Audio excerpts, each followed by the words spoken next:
तो फ्रेंड्स, एक बार आपका फिर से स्वागत है आपके अपने यूट्यूब चैनल एजुकेशन वीकेजे में।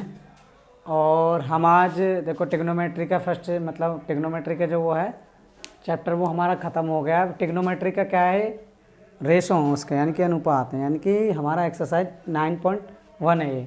इसमें क्या है, सेम क्या है टिग्नोमेट्री के बेस पर ये भी। अगर आपको टिग्नोमेट्री सही से आती है तो ये कर सकते हो, अन्यथा नहीं कर सकते। इसमें टिग्नोमेट्री के सारे फॉर्मूले यूज़ होंगे।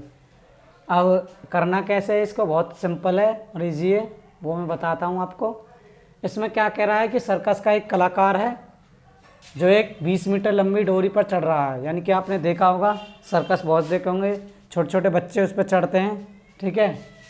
अच्छी तरह से तनी हुई है, यानी कि 20 मीटर डोरी है जो अच्छी तरह से तनी हुई है और भूमि पर सीधे लगे खंभे के शिखर से बांध दिया गया है। यदि भूमि के साथ डोरी द्वारा बनाया गया कोण 30 है तो खंभे की ऊंचाई ज्ञात करनी है। यानी कि ये समझो, ये हमारी ज़मीन है नीचे और ये हमारा खंभा खड़ा कर दिया गया है और इस पर क्या है, एक डोरी बांध दी गई है जिसकी कितनी है, यहाँ से मतलब वो सर्कस का खिलाड़ी चढ़ा, ऊपर को चढ़ रहा है, ठीक है। और यहाँ पे क्या है, ये रस्सी बांध दी गई है, हमारी ज़मीन है, भूमि, ठीक है, ये रही। और इसका जो कोण बनना है वो कितना, 30 डिग्री का बनना है। और इस डोरी की लंबाई कितनी है, 20 मीटर। तो हमसे ये पूछ रहा है इसकी जो हाइट है, ऊंचाई पूछे, तो इसको h माने लेते हैं, ठीक है। और ये तुम्हें पता है, ये कर्ण होता है, ये हमारा ये कर्ण होता है, ये हमारा लंब होता है, ये आधार होता है, ये उसी के बेस पर है सेम। तो करते हैं। तो पहले क्या करेंगे, थीटा की वैल्यू हमें कितनी दे रखी है, 30 डिग्री। अब यहाँ से देखो, ये मान लो ए बी की वैल्यू कितनी दे रखी है, ए बी की वैल्यू हमने h मानी है, ठीक है। और हमारी बी सी क्या है, बी सी की वैल्यू हमें 20 मीटर दे रखी है। तो अब ये देखो, हमें क्या निकालना है, ये वाला चीज़ निकालनी है। जो चीज़ हमें दे रखी है ना, देखो ये सबसे मेन चीज़ है इनको करने के लिए, इनको सीखने के लिए। अगर ये चीज़ आपको समझ में आ गई तो समझ लो कर लोगे, नहीं तो नहीं हो पाएगा। तो ये वाली चीज़ जो दे रखी है हमें, ये और जो हमसे पूछ रहा है, इनके बीच किसी का कॉम्बिनेशन बनाइए। जैसे कि लंब बटे कर्ण, आधार बटे कर्ण, ये हमारा कॉम्बिनेशन बनना चाहिए।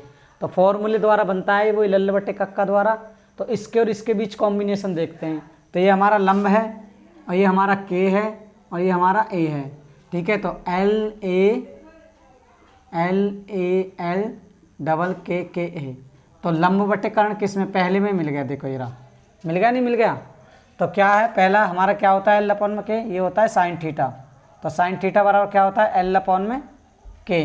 तो साइन का साइन रखेंगे, देखो थीटा की वैल्यू रख दो यहाँ से उठा के, कितनी है, 30 डिग्री। इक्वल करो एल की वैल्यू क्या है, देखो एल के बीच में क्या है, ए बी तो है हमारा, तो ए बी रख दो, ठीक है। और के बीच में क्या है, बी सी।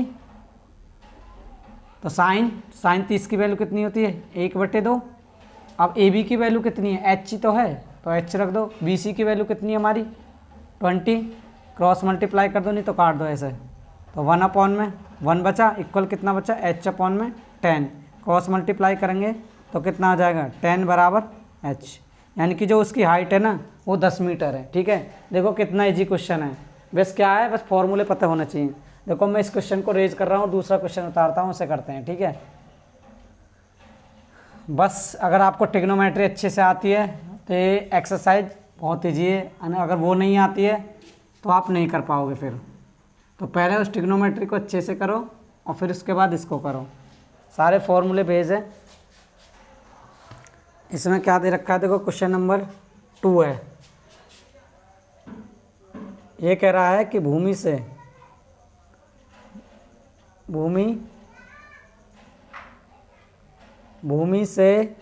60 मीटर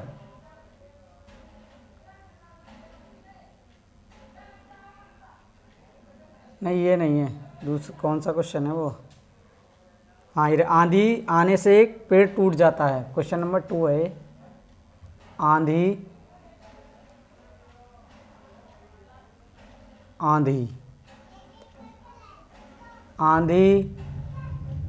आने से एक बार वीडियो देख रहा हूँ, चल रही है नहीं।